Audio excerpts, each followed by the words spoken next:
First of all, I would take Social Security off budget, return it to a true trust fund. So no president ever again said what Obama said in July. I mean, twice he said, I may not be able to send you your checks. That's just baloney. They have $2.4 trillion sitting there.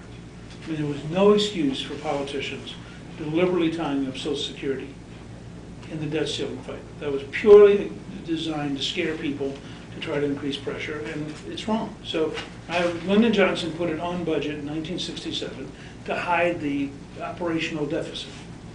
So I would take it off budget, make it a freestanding agency, and allow it to manage its payments, which means that it's good out to, what, 2035, 2040. 36, I think. And that's without full employment. So if you go back to 4% unemployment, it's probably good out to 2045 or 2050. That's part one. Part two is I would create an optional personal Social Security savings account for every young person who wants to get taken. I would not force them to take it. They could stay in the current system, or they could take a new personal account, which would be modeled directly on Galveston and on Chile. Now, it turned out that the principal group in Iowa, in Des Moines, actually helps run the Chilean system. So I got to spend a couple of hours with a Chilean vice president of the principal group who could walk me through it. And I know Jose Pinheiro. I'd looked at this a lot over the last 20 years. But you now have 30 years of experience. Well, what do you discover? You discover, first of all, compound interest works.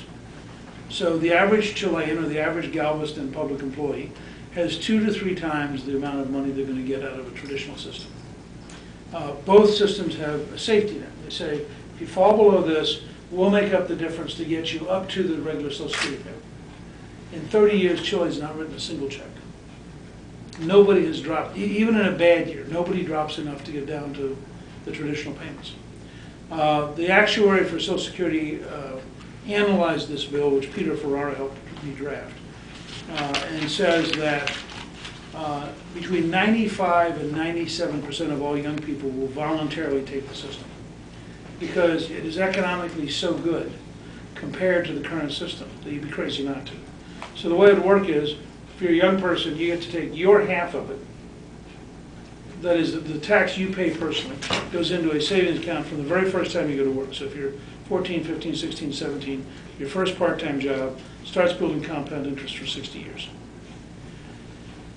The other half of it goes into the traditional fund to pay it down. And so you're always sustaining the traditional fund, but you're gradually weaning it of any future obligation. So there's a likelihood that about 40 or 50 years out, you actually would start reducing the employer tax because you'd have fewer and fewer people in the traditional system.